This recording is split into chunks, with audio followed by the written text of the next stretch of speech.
Well, good morning, dear students. Myself, Dr. Ashish Garg, Associate Professor in Chemistry, SEET, R.N. Ruia Government College, Ramgarh Shekhawati, district Sikar, Rajasthan. बच्चों, BSc part third में first paper inorganic chemistry हमने इसमें topic start किया हुआ है hard and soft acids and bases. बच्चों, this is the 13th part और हम इसमें साहा प्रिंसिपल के applications hard and soft acid and bases, Pearson's theory, इस प्रिंसिपल के हम एप्लीकेशंस को यहां पर हम डिस्कस कर रहे हैं। बच्चों, एक्चुअली यहां पर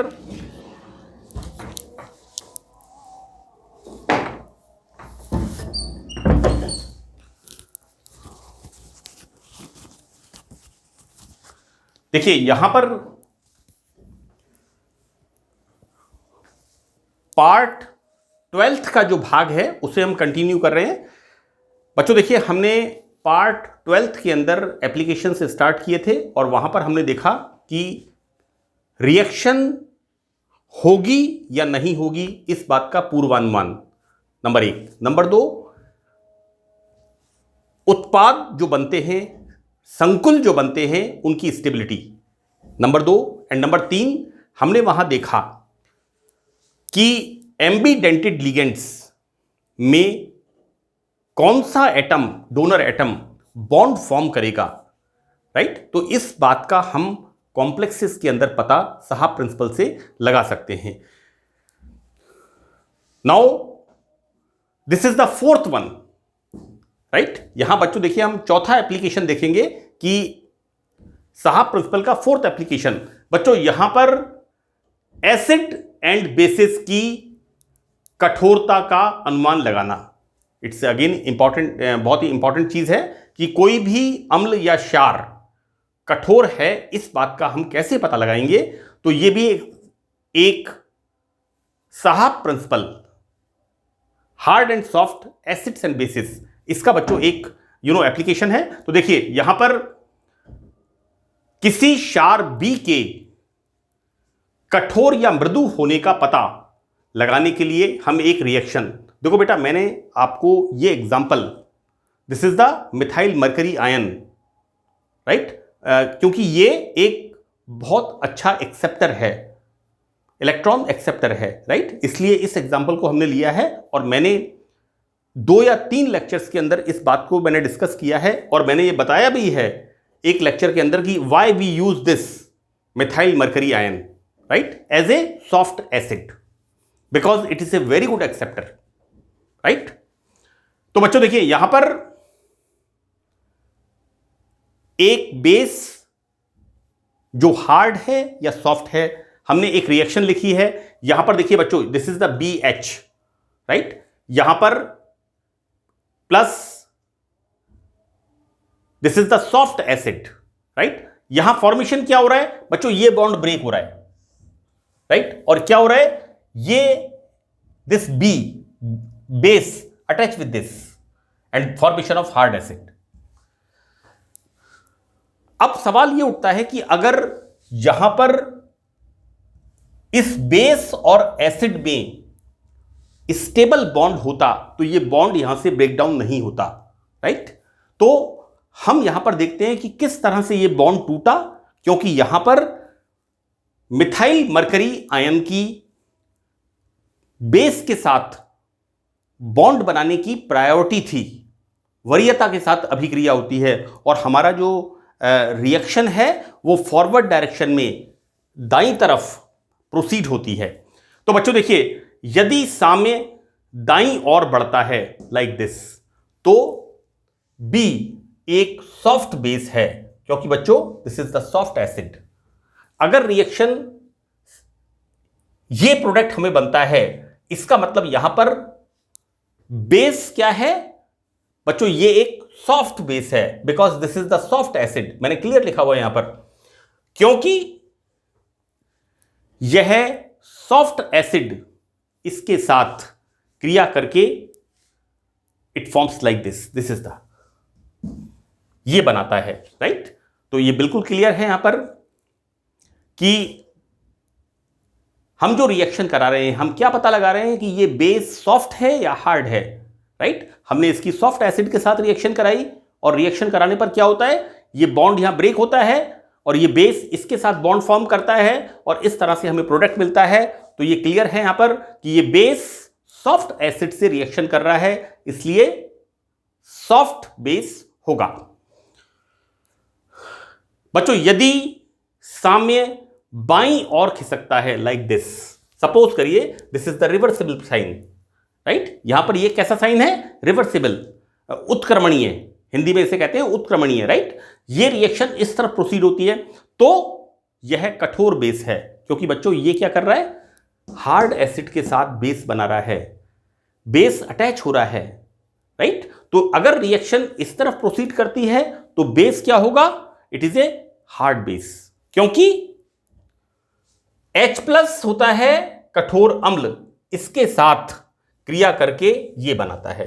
तो ये हमने जो पॉइंट लिखा है ये बिल्कुल क्लियर होता है कि हम साहब प्रिंसिपल का यूज करके अम्ल और क्षार की हार्डनेस का अनुमान लगा सकते हैं। Now we discuss fifth point. देखिए बच्चों क्या है कि धातु उत्प्रेरकों का विषाक्तन होता है पॉइजनिंग, राइट। बच्चों यहां पॉइजनिंग से मतलब खाने की पॉइजनिंग नहीं है, राइट। मैं इस बात को क्लियर कर दूं क्योंकि मुझे 30 इयर्स पढ़ाते हुए हो गए, कई बार मुझे बच्चों ने पूछ लिया कि सर ये क्या either it is food poisoning, no. यहां पर क्या हो रहा है, मेटल्स क्या होते हैं, कैटलिस्ट, उत्प्रेरक, राइट। और यहां पर इन उत्प्रेरकों की जो रिएक्टिव प्लेसेस होती हैं, उन रिएक्टिव प्लेसेस के ऊपर कुछ लिगेंड्स उनको कवर कर लेते हैं। तो ऐसी स्थिति में क्या हो जाता है कि वो उत्प्रेरक अपनी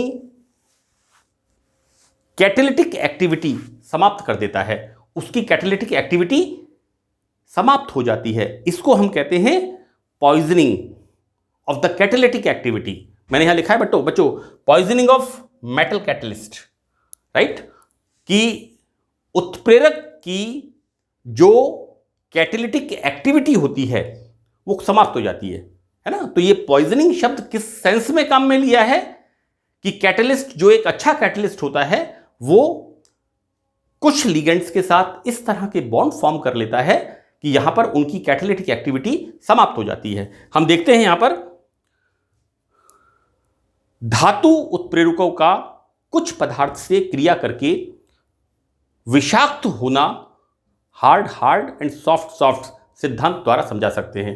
तो बच्चों देखिए विषाक्त होना मैं आपको बता चुका हूं कि कैटालिटिक एक्टिविटी का समाप्त होना, राइट। तो यह कैटालिटिक एक्टिविटी समाप्त क्यों होती है, इसको हम किस तरह से समझाते हैं, साहब प्रिंसिपल से, कि हार्ड के साथ बॉन्ड बनाता है, चाहे वो एसिड बेस हो, है ना, सॉफ्ट के साथ बॉन्ड बनाता है, हम एसिड बेस की बात करेंगे। तो बच्चों इस सिद्धांत से हम समझा सकते हैं। एग्जाम्पल हमने दिया है पैलेडियम व प्लेटिनम, दो मेटल के एग्जाम्पल दिए हैं बच्चों। इन धातु में these are very good catalyst, right. मैं आपको बता दूं बच्चों, पैलेडियम एंड प्लेटिनम हम अक्सर रिएक्शंस पढ़ते हैं तो उनके अंदर nickel, platinum, palladium, iron, cobalt, तो these are common metals to use as a catalyst.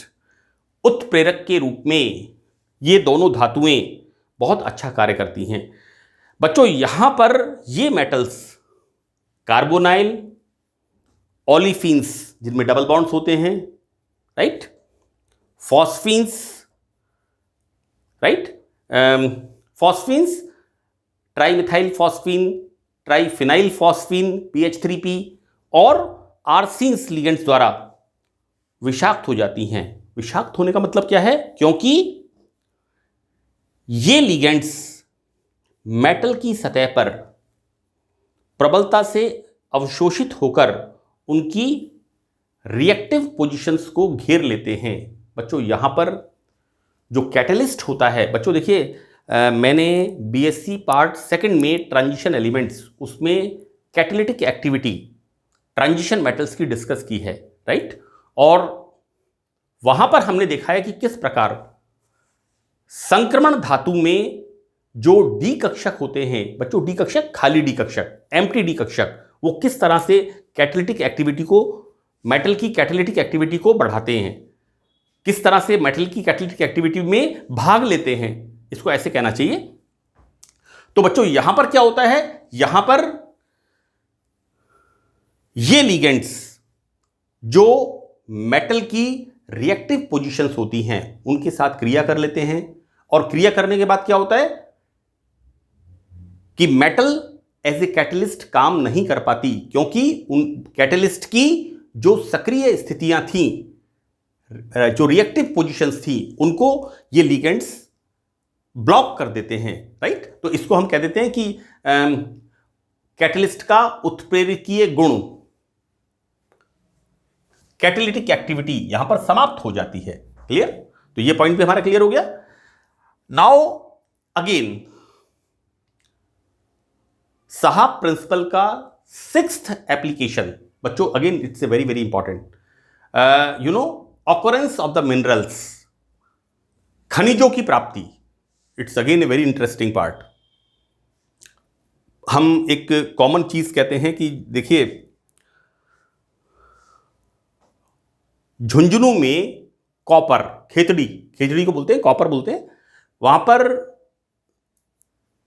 जो मेटलर्जी में और काम में आता है कॉपर निकालने के लिए, that is copper pyrites, CuS, मैं आपको बता दूं। और हिंदुस्तान जिंक लिमिटेड चित्तौड़गढ़, मैंने 30 इयर्स बैक वहां पर करीब 3-4 महीने काम किया हुआ है मेटलर्जी एंड एनवायरमेंटल सेक्शन में। तो वहां पर जो जिंक और काम में आता है that is zinc blende, ZNS, right. और मैं आपको एक बात और बता दूं बच्चों कि ये जो हमने लिया है ना कि खनिजों की प्राप्ति, ये मैं किस कंटेक्स्ट में इसको मैं कोरिलेट कर रहा हूं कि हिंदुस्तान जिंक लिमिटेड में, जैसा मैंने आपको कहा कि नाम है जिंक लिमिटेड, लेकिन वहां सिर्फ जिंक नहीं निकलता, वहां कॉपर भी निकलता है, वहां सिल्वर भी निकलता है, वहां गोल्ड भी निकलता है, कैडमियम भी निकलता है, मरकरी भी निकलता है, राइट। बच्चों देखिए यहां पर हम बात करेंगे 11th एंड 12th ग्रुप के मेटल्स की, राइट। और 11th और 12th ग्रुप के मेटल्स साथ साथ मिलते हैं, क्योंकि यहां पर D10 कंप्लीट हो जाता है ना। हमारा कॉपर में हम आते हैं तो कॉपर में D10 कंप्लीट हो जाता है, इलेक्ट्रॉनिक कॉन्फ़िगरेशन, ये आपको पता है और पता होना चाहिए, क्योंकि ये चीज़ 11th 12th क्लास में आ जाती है। और BSc पार्ट सेकंड में मैंने इसको सारे को डिस्कस किया है, कंप्लीट को। बच्चों नेचर के अंदर, प्रकृति में धातुओं की प्राप्ति साहब सिद्धांत से होती है। अब वो कैसे होती है कि देखिए, कैल्शियम, मैग्नीशियम, एल्यूमिनियम। बच्चों कैल्शियम मैग्नीशियम क्या है? Alkaline earth metals, second group metals, है ना, +2 ऑक्सीडेशन स्टेट। एंड एल्यूमिनियम कहां पर आ रहा है? 13th ग्रुप में, +3 ऑक्सीडेशन स्टेट। बच्चों ये क्या है? These are hard acids. और ये क्या करते हैं? कार्बोनेट एंड ऑक्साइड जैसे स्ट्रॉन्ग बेसिस के साथ संयुक्त होकर के प्रकृति में हमें बच्चों देखिए कैल्शियम कार्बोनेट के फॉर्म में, राइट, कैल्शियम ऑक्साइड के फॉर्म में, आप देखिए हम कॉमनली बात करते हैं मैग्नीशियम कार्बोनेट के फॉर्म में, है ना, और एल्यूमिनियम ऑक्साइड के रूप में ये मिलते हैं। तो अगर हम नेचर की बात करें तो नेचर के अंदर भी जो अयस्क मिलते हैं, और इन अयस्कों में मैंने कुछ एग्जाम्पल्स यहां लिखे हैं। For example calcium +2, magnesium +2 and aluminium +3, ये मेटल्स इन लिगेंड बच्चों, these are the hard acids, so they bond form with the hard bases. और इनसे जो कहना चाहिए उत्पाद बनता है, these are the products, carbonate, oxide, इसके फॉर्म के अंदर ये हमें मिलते हैं। तो बच्चों देखिए मैंने उसके अंदर एक पॉइंट बताया। सेकंड पॉइंट, अगर हम बात करते हैं यहां पर बच्चों कॉपर एंड सिल्वर, ये हमारा कहां पर है? 11th ग्रुप के अंदर। दिस इज देखिए बच्चों कॉपर, सिल्वर, गोल्ड, ये आता है 11th ग्रुप के अंदर। ट्रांजिशन मेटल्स की जो सीरीज हैं उसके अंदर जो ग्रुप है 11th ग्रुप उस पे कॉपर सिल्वर गोल्ड, और 12th ग्रुप में आता है जिंक कैडमियम मरकरी, राइट। देखो बच्चों यहां पर कॉपर सिल्वर एंड मरकरी ये soft metal ions, you know, larger in size. मैंने आपको ये कहा था कि पोस्ट ट्रांजिशन एलिमेंट्स और प्री ट्रांजिशन एलिमेंट्स, बच्चों सेकंड लेक्चर में मैंने डिवाइड किया था इसको कि ग्रुप बी की metals, right, these are the soft acids. ये मैंने बताया यहां पर बिल्कुल क्लियर।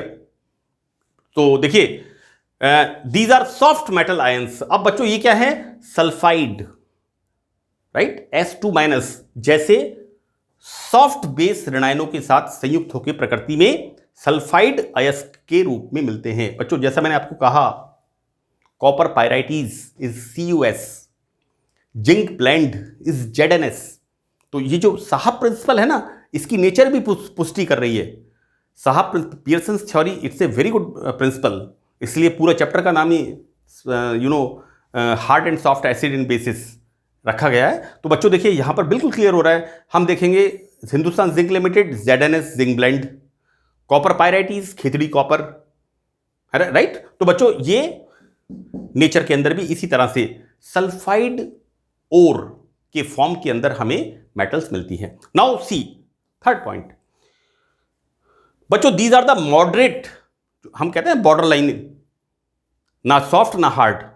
मैंने इसका मेरे लेक्चर्स में भी डिस्कस किया है और मैंने वहां पर यह बोला है कि पूरी लिस्ट ब्लैक बोर्ड पे लिखना पॉसिबल नहीं है, बच्चे इसको स्वयं बुक में से थोड़ा कंसल्ट करेंगे।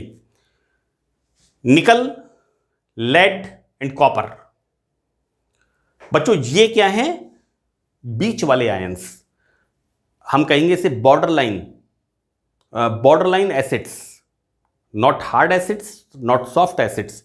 बच्चों ये सल्फाइड और कार्बोनेट, तो ये क्या करते हैं, इनके साथ भी रिएक्शन करते हैं और इनके साथ भी रिएक्शन करते हैं, यानी हार्ड बेसिस के साथ भी रिएक्शन कर लेते हैं और सॉफ्ट बेसिस के साथ भी रिएक्शन कर लेते हैं। तो बच्चों ये प्रकृति में दोनों रूप में मिलते हैं, right.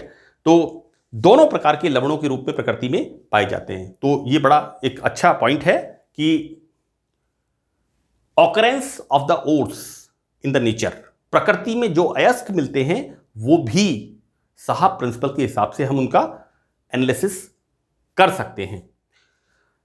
Now we start, next point is the 7th point. This is again important point बच्चों। यहां पर देखिए जो हेलोजन एसिड हैं, बच्चों हेलोजन किस में आते हैं, 17th ग्रुप FClBrI। तो 17th ग्रुप के अंदर हम जोड़ें हाइड्रोजन सब में HF, HCl, HBr and HI। तो बच्चों देखते क्या हैं हम कि इन अम्लों की relative acid strength, which one is stronger, which one is weaker, तो this is the relative acid strength, clear. तो बच्चों इन अम्लों की आपेक्षिक अम्ल सामर्थ्य साहब सिद्धांत द्वारा समझा सकते हैं। कैसे कि हैलाइड आयनों की कठोरता का घटता हुआ क्रम निम्न है। देखो बेटा, हार्डनेस का घटता हुआ क्रम, हैलाइड आयनों की हार्डनेस का घटता हुआ क्रम, बच्चों हम इसको क्या कह सकते हैं, Lewis bases. This is the strong base and this is the weak base, क्योंकि यहां पर साइज बढ़ता जाता है। तो हार्डनेस का घटता क्रम, यहां पर ये कैसा हो गया, soft base due to larger size. तो F- fluoride is greater than chloride, minus का मतलब ide, chloride, fluoride, bromide is greater than iodide, right. So this fluoride is the strongest base while iodide is the weakest base, clear. तो ऐसी position में क्या होगा, जब हम relative acid strength की बात करेंगे कि विच acid is more stronger, clear. तो बच्चों देखिए जो आसानी से प्रोटॉन देगा, तो बच्चों यहां पर क्या हो गया, H+ is the strong acid while this is the weak base, तो इमीडिएटली ये आयोनाइज हो जाएगा। तो बिल्कुल उल्टा हो गया। क्या हो गया?